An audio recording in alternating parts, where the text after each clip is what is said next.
Riddle hopes that by 1980, his group will have mapped at least 1,000 human genes.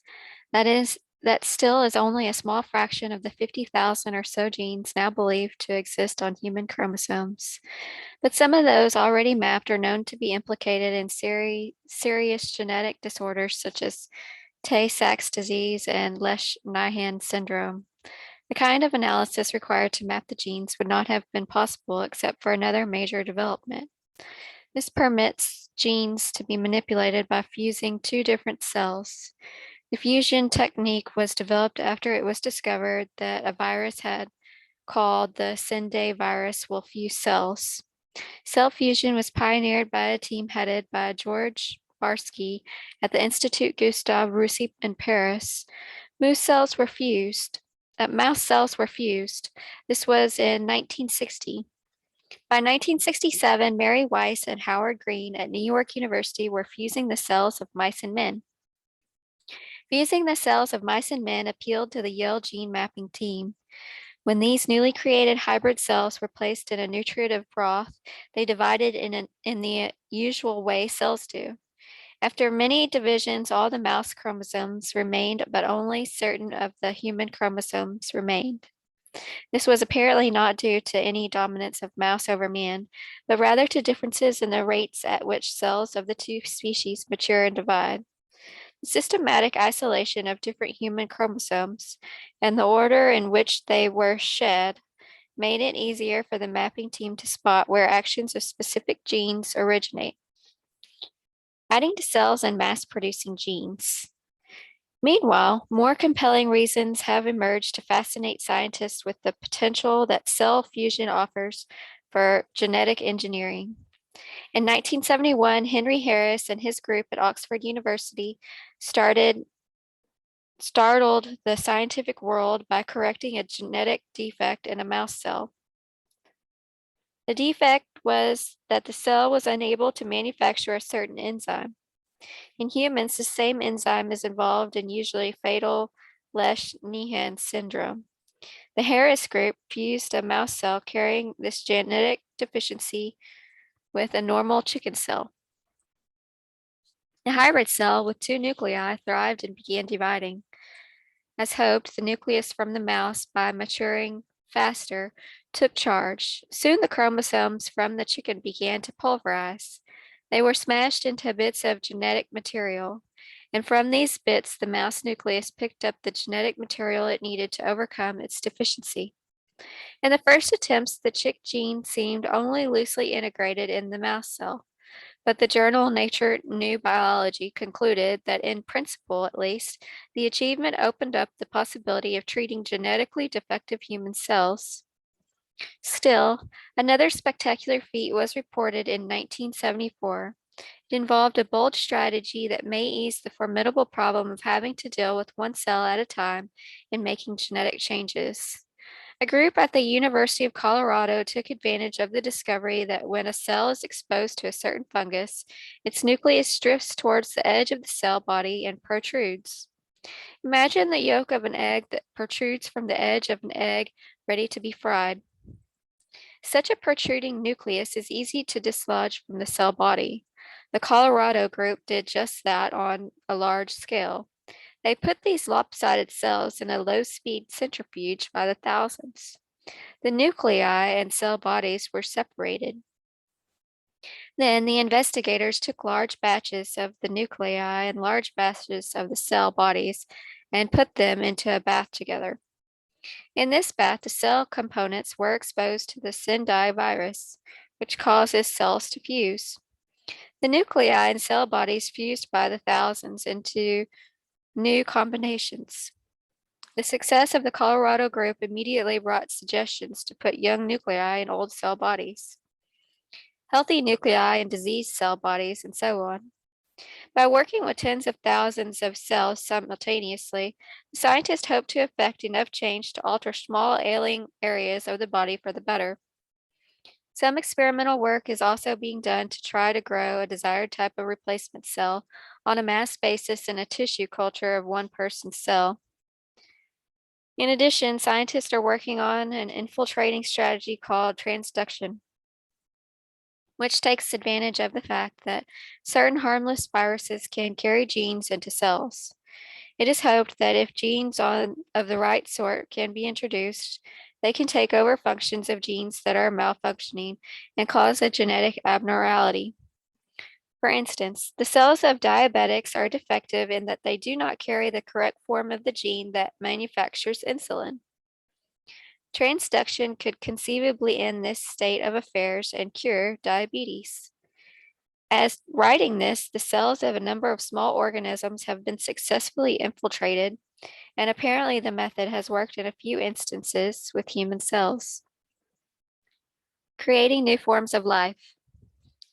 The strategy for gene manipulation currently causing the most common arises from the growing sophistication of gene scientists. They can take the long, thin DNA molecules and wrap them in circles, or they can take them apart and put them back together again in new combinations and with bits of new organisms added. These techniques have come to be known as gene splicing. In this way, they translate genetic information from one unrelated creature to another, and brand new organisms emerge. Scientists from Stanford and the University of California managed to transplant genes from a toad into the DNA molecules of the common laboratory bacterium, E. coli. These bacteria are found widely in the human gut. One of the controversial strategies goes by the name of plasmid engineering. Plasmids are something quite new in scientific shop talk. It seems that all genes are not on chromosomes, as had been assumed. Some float around in small DNA rings called plasmids. The scientists have found an enzyme that splits open the ring long enough for the foreign genes to be introduced. The altered plasmid ring is then inserted into a life form that has attracted the scientists' curiosity. The new life forms created begin carrying the heredity instructions contained in the altered plasmids. At this writing, insertions have been done mostly with bacteria such as E. coli. The stunning versatility of the gene scientists should not persuade us that we are on the verge of genetically reshaping man, not at least by a direct manipulation of genes, such as has been described. We are still some decades removed from the day parents will go to the genetic supermarket for gene seed mixed to their specifications. Most of the traits the parents would want to specify, intelligence, disposition, type of hair, physique, bust size, personality, nose shape, proneness to long life, are not found in a single gene. They are the result of the interaction of many genes, and some involve also the individual's interaction with the environment after birth.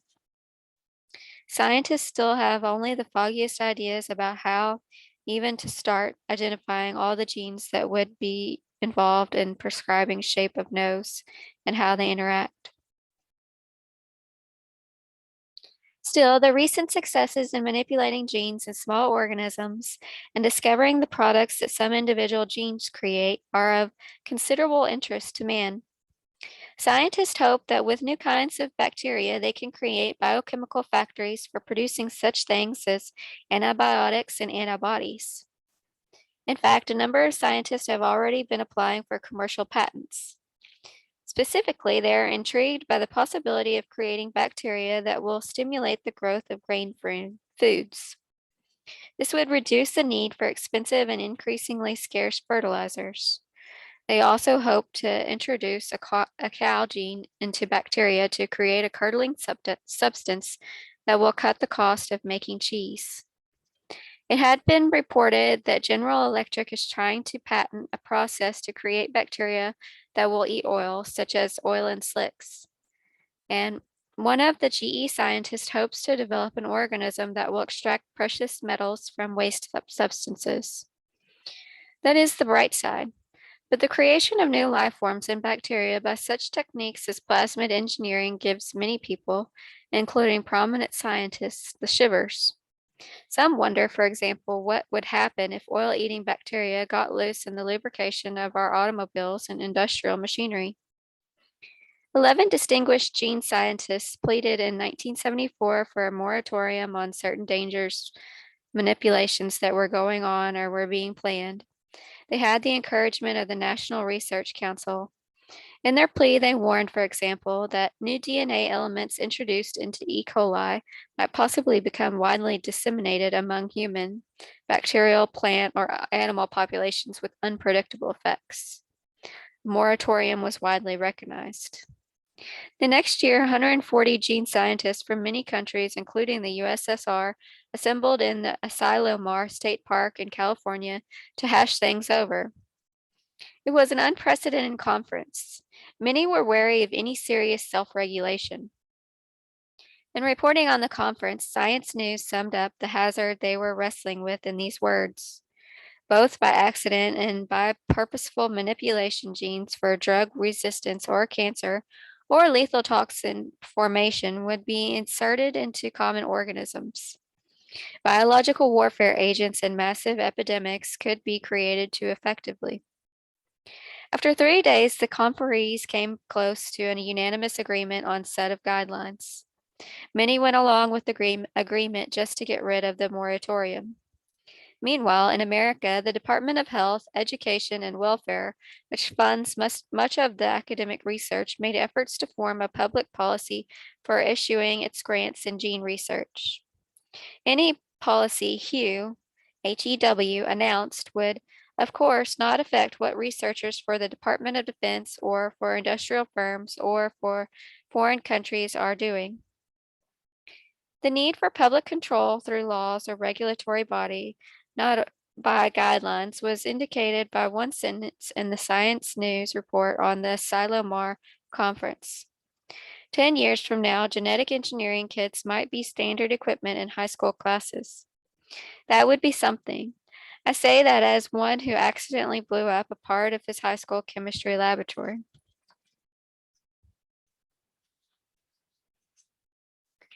Chapter 17, The Quality Control of New Humans. What may start as the biological control of illnesses could become an attempt to breed supermen. Amitai Etzioni, sociologist. In the opinion of H. Bentley Glass, the geneticist, leaders of the future will decree that parents have no right to burden society with a malformed or mentally incompetent child. Future societies, he states, will regulate who gets born and who doesn't. If nothing else, population pressures will make regulation inevitable. And he adds, the once sacred rights of man must change in many ways. Changes will come mainly through eugenic engineering. Eugenics is the name of the long discussed movement to improve the human species through the control and manipulation of heredity factors. This can be done without working directly on individual genes. As we have seen, the direct manipulation of genes is still quite a problem. Eugenic engineering has several aspects, some more controversial than others. In its simplest form, sometimes called eugenics, it helps modify or halt the biological development of an individual. Parents are helped to decide whether to go ahead with a baby. A seriously defective fetus is screened out. A baby born with a defect is given help. A broader form of eugenic engineering is negative eugenics, the mass screening of babies or aspiring parents. The aim here is to reduce the number of defective genes at large in human society. Finally, there is positive eugenics. This involves purposeful efforts to produce on a large scale improved or novel kinds of human forms. We will discuss these efforts in subsequent chapters. First, a word about the scary phrase genetic defects before we, the people, plunge too energetically into purging all offspring who have genetic defects. We should bear in mind a couple of facts. Every one of us has at least a few genetic defects. 8 defects per person might be a fair average. In any effort we make, we should focus only on the real cripplers, not the kinds of defects that cause a stiff big toe or premature baldness. And we should remember that some of the defective genes we carry are not evident in our lives. They are recessive defects, which must be carried by both mother and father to show up in offspring. If the defective gene is dominant, one parent can transmit it. About one newborn in 50 is sufficiently defective genetically to be a burden on its parents and perhaps on society. Some of these babies have gross chromosomal defects that are clearly visible under a microscope. Some serious genetic defects occur because of the failure of a single gene to order an enzyme. When a single gene is responsible, there now is a good possibility that the gene manipulators may solve the problem before too many years pass.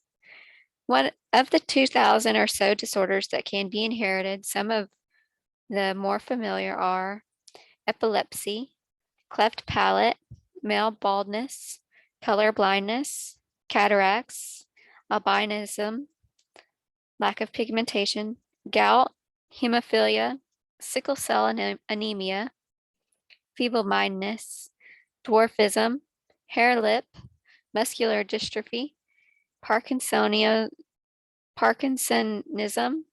diabetes mellitus, clubfoot, extra fingers or toes, pernicious anemia. A few genetic disorders can be predicted on the basis of heredity laws. Consider the genetic botch-up that creates Mongolism or Down syndrome.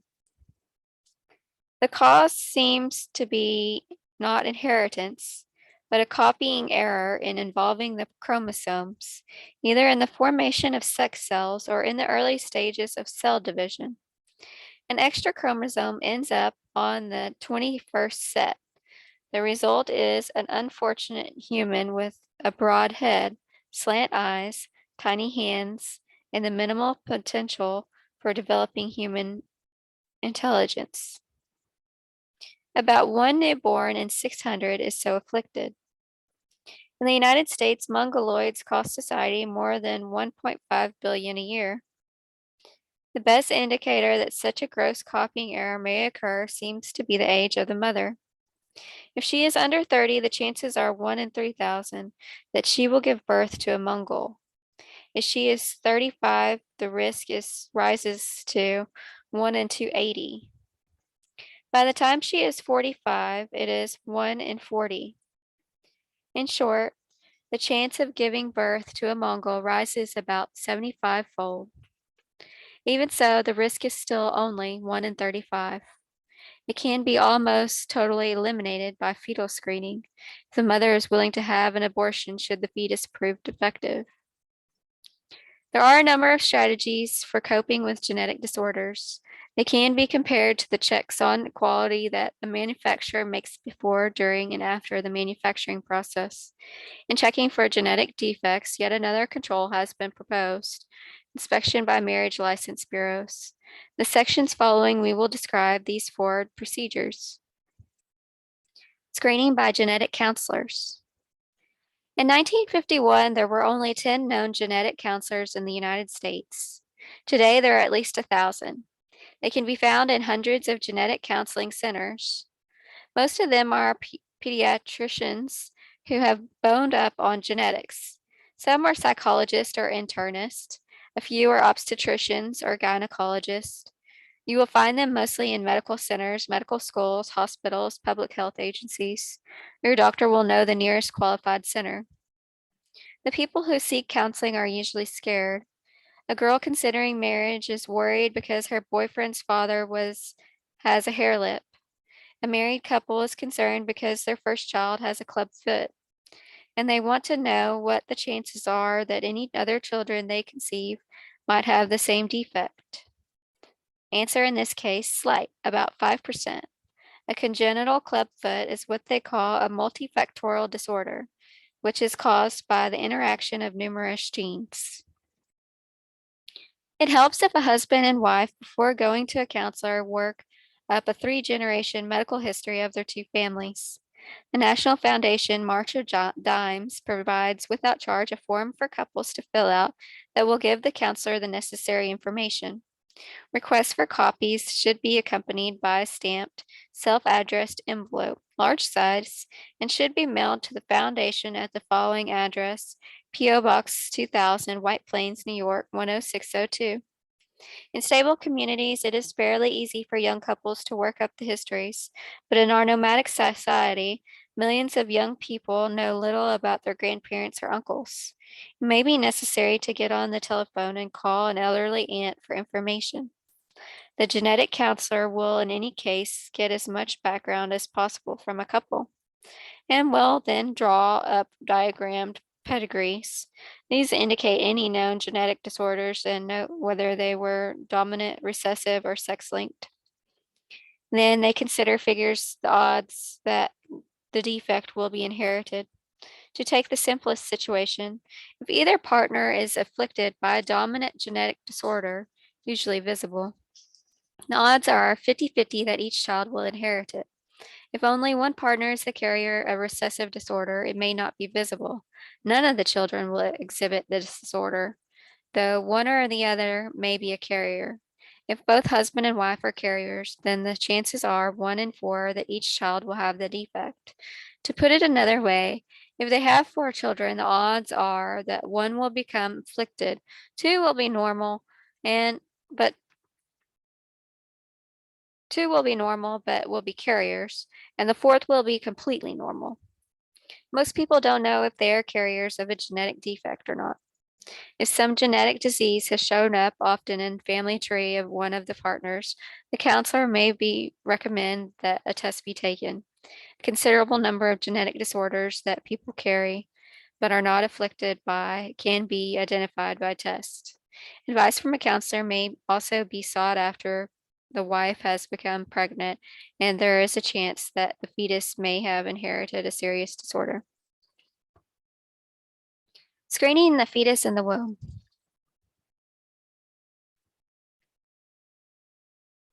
One of the more interesting, if little known aspects of the biological revolution is monitoring the growing fetus. One method is testing the ultrasonic beams to locate the placenta and provide an image of what is developing. Another is the use of the fetus scope, still being perfected, which permits the doctor to peer into the womb during the early months to make a visual check on progress. A third is testing the mother's blood for fetal abnormalities. For example, a chemical called alpha-fetoprotein leaks into the mother's blood if the fetus has a damaged nervous system. At present, the most promising monitoring tool is amniocentesis, already described. As recently as 1973, many doctors were totally unfamiliar with it. By now, thousands of women have undergone the test. Average price around $250. More than 100 genetic disorders can be spotted by analyzing the amniotic fluid. Some checks on the cells can be made fairly quickly. Those on the chromosomal irregularities, for example, and those on sex. If the fetus is female, the parents can stop worrying about a sex-linked genetic disease like hemophilia because it afflicts only male children. Other biochemical tests, however, require growing the fetal cells in culture for some weeks in order to make a diagnosis. A study was made by the National Foundation March of Dimes in 1974 of 2,187 women who had been tested by amniocentesis in their second trimester, 4th to 6 months of pregnancy. 62 of the fetuses, 3%, were found to have significant genetic disorder. All but 2 of the mothers elected to have the fetus aborted. The National Institute of Child Health and Human Development reported in 1975 on a 4-year study of 2,000 pregnant women, of whom 1,040 underwent amniocentesis. The diagnostic result, 995 fetuses were judged normal and 3% genetically defective. Only 6 diagnoses proved to be wrong. 2 of them involved mongoloids who had apparently been missed because of human error. To put it another way, the diagnoses were more than 99% correct. The results emboldened the U.S. Department of Health, Education, and Welfare declare that amniocentesis is a safe and accurate strategy for detecting genetic diseases in the unborn. Accordingly, an official of HEW, said in 1975 that the government was planning to help make amniocentesis available to anyone who might want it. At this writing, little has been done at HEW, HEW, to implement this promise. In 1976, Congress allocated $90 million for a broad 3-year program to detect genetic disorders. Cited for support were counseling, various types of genetic testing, and public and progressional education. The government's approval of amniocentesis inflamed the right to life enthusiasts. They assume, I think correctly, that widespread use of amniocentesis would lead to more abortions. The movement considers all abortions evil except those performed to save the life of the mother. A medical geneticist at the Mount Sinai School of Medicine in New York estimated that 4,000 pregnant American women underwent amniocentesis in 1975. 5% were found to have fetuses with serious defects. Most of these were aborted. Many of the mothers were reported to have suffered afterward from deep remorse. Some of them terminated sexual relations. Others were divorced. By 1976, the number undergoing amniocentesis had reached 10,000. The positive finding of a serious genetic disorder in a fetus is not necessarily a prescription for abortion. Some disorders, there are treatments which, if begun early in life, can ameliorate the damage. The bleedings of hemophiliacs can now be controlled by a new blood plasma product. Surgery can overcome the effects of cleft palate, but treatment does not, as yet, affect the damaged genes in any way, and they are passed on by reproduction. The legal uproar over fetuses. Abortion is always an option for genetic screening, and abortion has become an explosive issue in many countries. In Great Britain, there was a considerable commotion when it was discovered that aborted living fetuses have been sold for scientific research. Rules on treating fetuses were tightened. In the United States, as recently as 1969, and in all but few states, it was illegal to perform an abortion to prevent the birth of a defective child. In a wave of legislative action, abortion laws were loosened, and in 1973, the U.S. Supreme Court ruled Roe v. Wade that the abortion of a fetus is not a proper concern of the state unless the fetus has reached the stage where it can become viable outside the mother's womb, albeit with artificial aid. The court held that the viable stage is usually placed at about 7 months, 28 weeks, or may occur earlier, even at 24 weeks. The court's inclusion of artificial aid in the definition of viability was, in my view, unfortunate.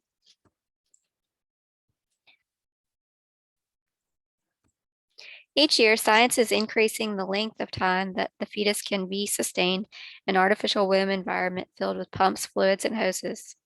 Later, in a 1976 case, the court decided that the question of when viability begins should be left to the responsible physician.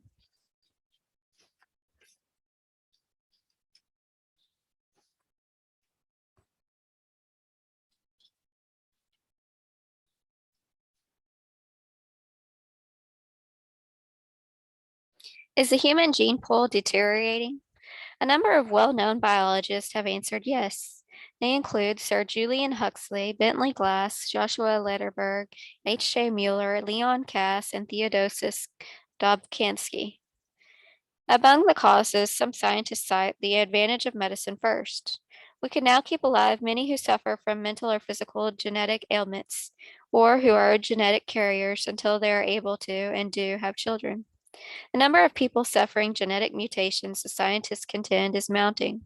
Mark Lappy, a biologist of University of Pennsylvania, cites the fact that the incidence of a once fatal and dreaded cancer of the eye, retinoblastoma, doubled in the population of the Netherlands in just 30 years. It is transmitted by a dominant mutant gene and is now treatable, in many but not all cases, by removing the part of the eye.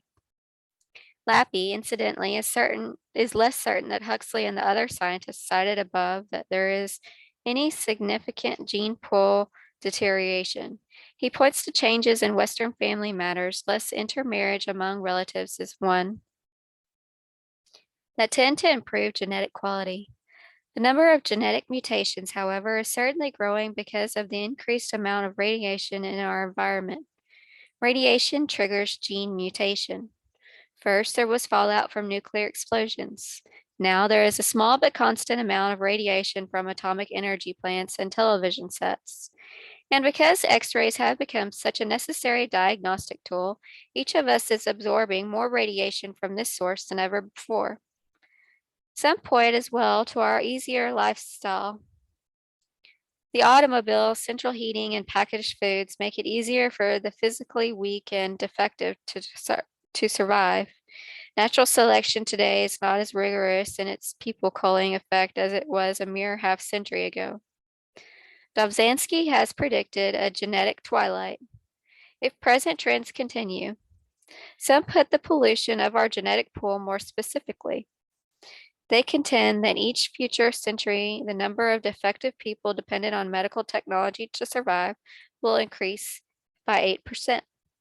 If they are right, in 600 years, the same amount of time that has elapsed since AD 1400, the bulk of the population will have become seriously defective genetically. Others make the more controversial assertion that we are also trending genetically towards duller wittedness.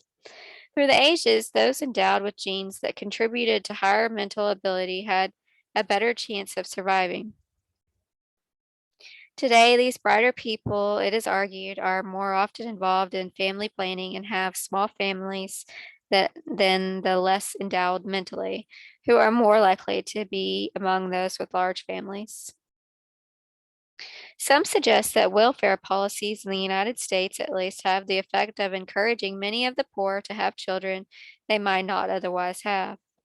In a much argued about article on the IQ differentials published in 1969, the educational psychologist Arthur Jensen asked, "Is there a danger that current welfare policies, unaided by eugenic foresight, could lead to the genetic enslavement of a substantial segment of our population?" The new U.S. government program to encourage and support fetal monitoring might be seen as eugenic foresight, but not to the right to lifters, of course. Mass screening at birth. In the long run, the mass screenings of infants at birth might also make some contribution to genetic foresight. The primary aim is to spot newborn infants with genetic defects immediately. In many cases, there may be some alleviating treatment. But more important for the long run, healthy babies that are carriers of one or another genetic defect could be identified. It is now possible to identify the carriers of nearly 50 genetic defects. If the childbearing time carriers were alerted to their condition, it could affect their marital and procreational plans. It might be more humane, however, to postpone the mass screening until people are of reproductive age. Then they wouldn't need to worry about the matter until they are capable of reproducing. Although most parents of infants are not aware of it, mass screening of some sort is already being done in most states. And in many foreign countries, 40 states have laws requiring hospitals to test all newborn babies for phenylketonuria, PKU. This is a genetic disorder that occurs in 1 in 10,000 births. A couple of drops of blood are taken for analysis from a baby's heel. PKU involves a metabolic failure that causes serious mental retardation if the child is not put on a special protein-free diet for several years. About a dozen states have compulsory screening of the newborn for sickle cell anemia, which afflicts many people, including some of the Mediterranean ancestry, but especially Blacks. New York State has recently instituted mandatory screening for seven different heredity disorders that could retard brain development. With parental consent, Massachusetts hospitals routinely screen babies for several dozen genetic defects. Most states that have compulsory screening of some sort have no statutes to protect the confidentiality of the information. In later years, the carrier might be identified and stigmatized in some way. The philosophy of many lawmakers is, if you can screen for it cheaply, then do it. Machines are now available that can make dozens of tests in a minute. Still, reservations arise about this sudden legislative fascination with passing laws for every new disorder that can be diagnosed.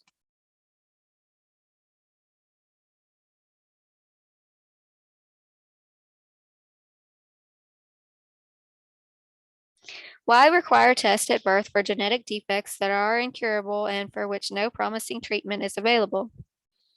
This occurs. Why require tests for disorders that are rare?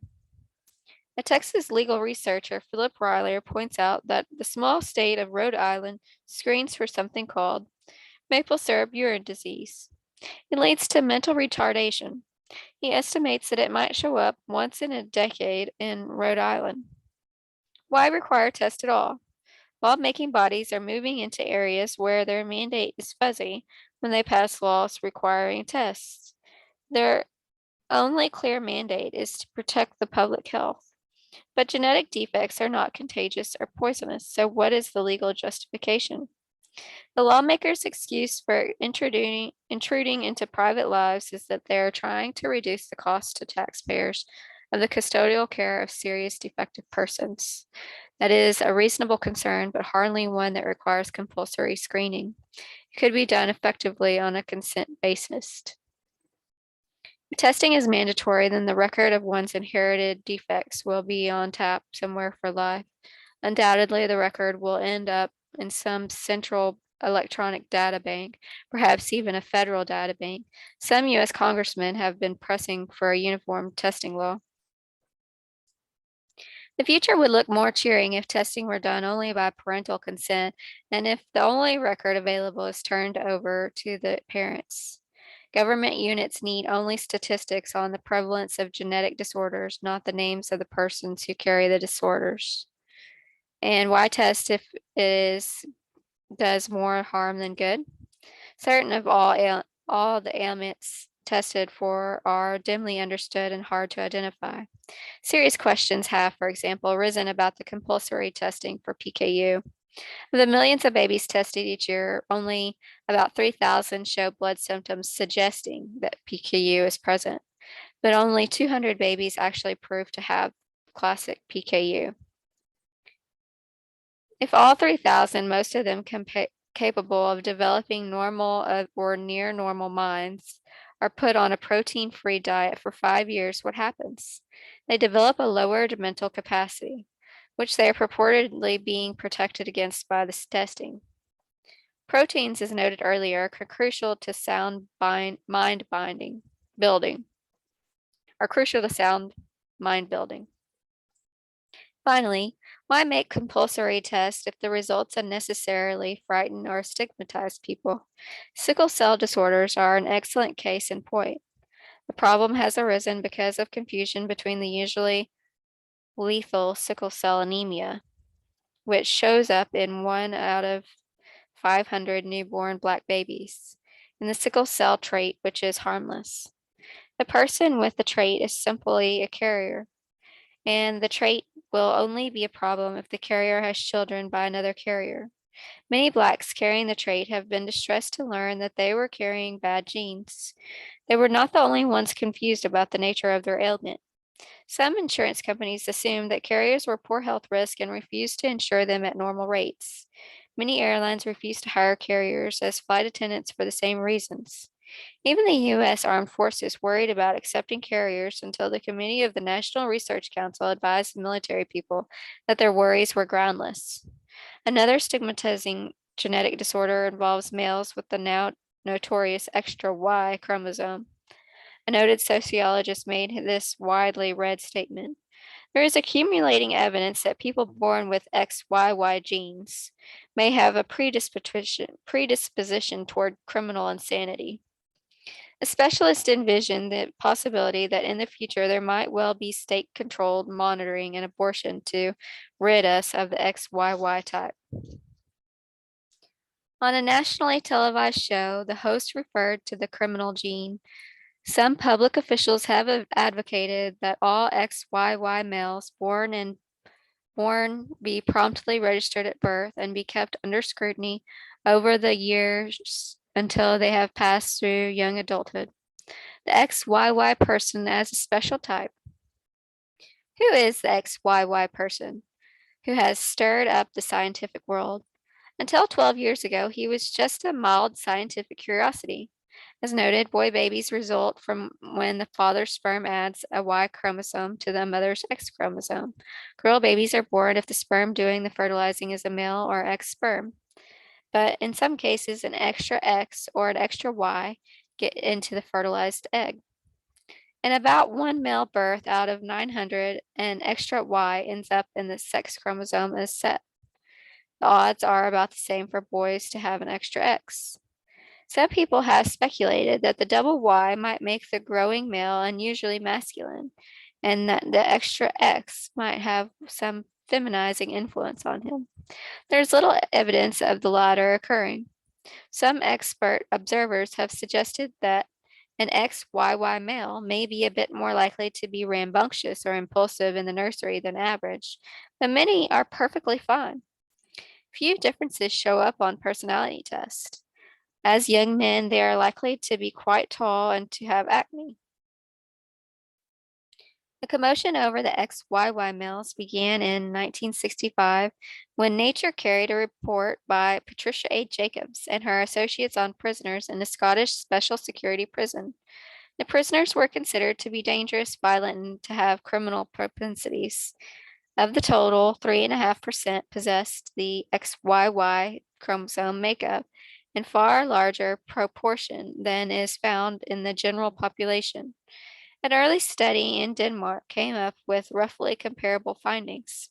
A study carried on at several general prisons in Pennsylvania was confined to tall prisoners over 5'11". 4% were XYY. Interesting enough, 5% had supposedly unimplicated XXY imbalance. In all, 9% of these tall prisoners had one or the other unbalanced set of sex chromosomes. The great majority of XYY males lead relatively normal lives. Only a small fraction ever show up in prisons or mental institutions. But XYY males did seem to show up considerably more often as a problem people than their prevalence in the general population would seem to warrant. In many parts of the world, criminal lawyers have been checking to see if their clients have XYY chromosomes. If they do, the lawyers try to get them freed or have their sentences reduced. Their clients, they argue, are prisoners of their genes. In Paris, a lawyer got a reduced sentence for a client. And in Australia, the XYY argument was one factor in having a client sent to a mental hospital instead of to a prison. A number of scientists have shown a fascination with mass screening programs that would enable them to identify and study XYY males. In Maryland, more than 15,000 juveniles, some delinquent, some not, were screened. The project was federally funded and handled by Johns Hopkins University scientists. In most cases, parents were not advised that their children were being tested for this stigmatizing disorder. The same blood taken routinely to screen for anemia was used to test for XYY chromosomes. Protests by civil liberties groups brought an end to this project. Meanwhile, a psychiatrist and a geneticist at Harvard Medical School had embarked on a low-range project to identify XYY male children by mass screening. For 7 years, they tried to spot all such children born at the Boston Hospital for Women. More than 10,000 babies were screened. At first, at least, informed consent from the parents was either not sought or sought in a vague way. The study was largely funded by the Crime and Delinquency divisions of the National Institute of Mental Health. A dozen or so XYY male babies were spotted.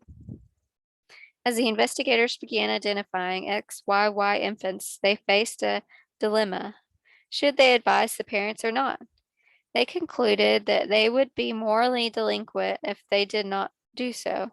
They went ahead and offered to counsel the parents on child rearing strategies in order to offset any tendencies the children might show toward antisocial behavior. Critics at Harvard and elsewhere argued that this intervention into family life would hopelessly warp any findings to two scientists who'd make about the way XYY boys develop. They argued further that notifying the parents that their newborn babies were somehow abnormal put a strain on the parents and worsened that they might have been normal parent-child relations. And the children, as they grew up, might have reason to feel stigmatized. For months, Harvard was an XYY battleground. The faculty officially voted to support the project, but the psychiatrist in charge finally abandoned it on the grounds that the controversy was exhausting him. He said, "My family has been threatened. I've been made to feel like a dirty person." In August 1976, Science published a report by a team of 13 Danes and Americans that may well put a rest to the whole argument linking XYY to aggressiveness. They made a study of 4,139 male Danish citizens in their early 30s who were over 6'1". 12 of them, or about 1 in 333, had the XYY chromosome. These 12, not a very big sample, did have significantly higher arrest record than the normal XYs, but almost all of them had been arrested for stealing. Only one had been involved in a crime of violence, and that was relatively mild. The XYYs in a simple sample scored well below average on the Danish Army's intelligence list. This led the investigators to wonder if the elevated arrest record of the XYYs might be due to the fact that the people of lower intelligence may be less adept at escaping detection. The 16 XXYs discovered in the same sample were also of below average intelligence and had slightly elevated arrest record. Certainly, the criminal justice systems of the Western world have more pressing matters to deal with than to hunt down and watch the rare and usually mild XYY male in our population. His main problem, if he has one, is likely to be that of coping with an intellectual apparatus that functions below normal. Any good school system should spot that without putting a stigmatizing XYY label on him. As for the general concept of mass screening at birth for genetic defects, I agree that it can have a useful place in healthcare, but the screening should be only for severe ailments that are fairly widespread, treatable, and clearly understood. The screening must be with informed parental consent. There must be no records kept that are identifiable by name. Government agencies should be kept completely out of any screening procedures. Other approaches to weeding out defective humans. There have been a number of proposals to require or encourage sterilization of persons with serious genetic defects. It would certainly be wise policy, both for the family and for the society. If persons with serious genetic defects were systematically cautioned by their doctors about reproducing them, their attitude toward abortion, if fetal monitoring turns up evidence of a defect, might also be explored. If a couple is eager to have children despite a known hazard of artificial insemination by a donor, might be acceptable to them and would eliminate reasons for concern. Sterilization is legally required in Denmark on women known to have an IQ of less than 75.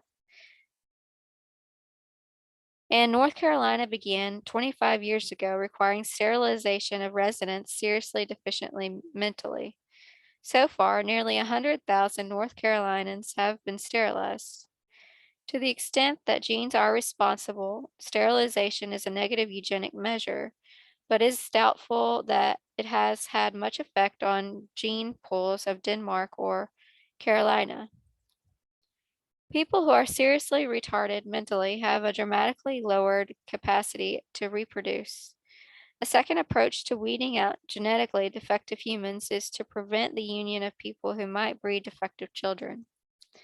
The state legislature of Illinois has recently had before its proposal to hold up, at least temporarily, marriage license on genetic grounds.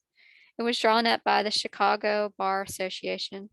Wording was vague. All applicants for licenses would be required to submit not only to the usual test for venereal disease, but for any other disease or abnormalities causing birth defects. Supposedly, people with long toes would be included. One of the drafters explained, We're going to have to try to reduce the number of non-productive members of our society. There was a further provision for mandatory counseling before a marriage license would be issued if the test results indicated that the marriage would run an unusual risk in producing children with birth defects. The proposals were attacked as being so vague as to frighten away many people who would otherwise apply for marriage licenses. The proposals were finally dropped. The theologian Paul Ramsey has suggested that the marriage licensing power of the state might well be used to help prevent the transmission of grave, dominantly inherited diseases. He doubts that the right to bear children is an unqualified right. Perhaps the Marriage License Bureau will become a checkpoint at which normal young persons carrying dangerous recessive genes can be identified. Then at least measures to discourage the births of defective children can be taken. It would be heartless, however, to turn away two normal young people deeply in love simply because tests show they both have the same unrealized problem. Of course, another complication in such plan is that the bride to be is often already pregnant when the decision to marry is made. The challenge is to keep them from falling in love. The biochemist Linus Pauling has proposed a forthright solution. Small avoidance signals should be tattooed on the forehead of every young carrier. That measure would certainly be resisted. However, a voluntary program of putting the tattoo in an inconspicuous place behind the left earlobe, for instance, might work. Then, before young people decide to marry, they can check tattoos to see what is what. Or in high school health classes, each student could be encouraged to fill out and keep simple medical form. It would include a section of genetic data as well as a checkoff list of common ailments like whooping cough that the student already had. Young men and women who were considering marriage could compare their genetic records. The problem of recessive genes should be explained in health classes. Test programs should be available. A good example would be a test for the recessive sickle cell trait. Among Black Americans, it's too common for comfort when marriage is contemplated. If the girl has the trait, then she has a real reason to be careful in mate selection. About 1 out of 10 men she might consider will also have the trait, according to Robert F. Murray, Jr., a geneticist at the Howard University College of Medicine. A third proposal that has been made for weeding out genetically defective humans is set an age limit on childbirthing. Mongolianism is only a genetic defect that becomes more common with maternal age. Theological studies carried a proposal for prescribing childbearing in women over 35. The word prescribe can mean either denounce or forbid, with more and more women have serious careers and postponing childbearing forbidden. Child rearing would be unreasonably harsh. A simpler solution would be for all doctors or technicians performing Wasserman tests on marriage license applications to hand out a matter-of-fact booklet that would explain the genetic facts to keep in mind in childbearing, and it would contain a section on the extra hazards that old wives should keep in mind. We have seen that negative eugenics, if approached compassionately and without coercion, can have some happy results. Happy for the family, happy for society. Genetic counseling, fetal monitoring, and voluntary large-scale screening should, I believe, be encouraged. On the other hand, something uncomfortably manipulative looms when enthusiasts of eugenics start talking about laws regulating who procreates with whom. All mandatory regulations pose an unnecessary infringement on our personal freedom. Uncomfortable problems then arise of deciding who shall weed out whom. There is the danger, too, that enthusiasm for the weeding out can get out of hand. Are we going to become somehow unpatriotic, perhaps second-class citizens, if we give birth to less than normal children? Are we going to be subtly encouraged to lose our sensitivity to the problems of people who are in distress because of ailments with a genetic origin? Stigmatization can be unspoken. Let us not forget that Lloyd Byron had a club foot. Dostoevsky was an epileptic. Woody Guthrie had Huntington's disease. The inventive genius Steinmetz was grotesquely deformed. Abraham Lincoln had a congenital ailment that made his fingers and toes abnormal in size and caused a number of other abnormalities. Would the state of Illinois, where he grew up, now discourage the marriage that led to his conception? As mentioned previously, Illinois is the state that considered holding up the marriage of anyone possessing any disease or other abnormalities causing birth defects. Many people, like Lincoln, unquestionably are motivated to compensate for defects by excelling in what they can do. In this chapter, we have been exploring negative eugenics on an individual and mass scale. Sir Julian Huxley predicted negative eugenics is of minor evolutionary importance, and the need for it will gradually be superseded by efficient measures of positive eugenics. I suspect that this is an overstatement, but let us turn to positive eugenics.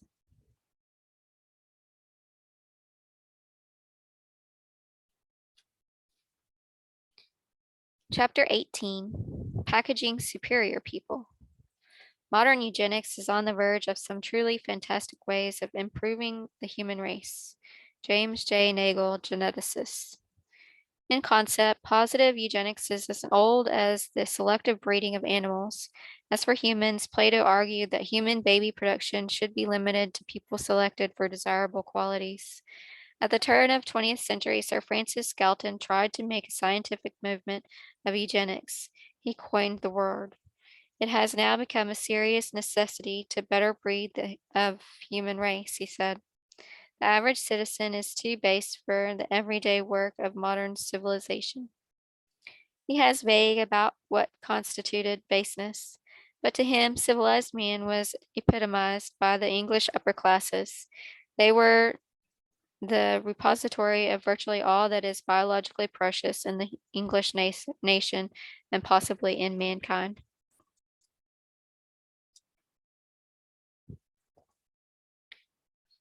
Biology was then a rudimentary science and offered him few techniques for launching his movement.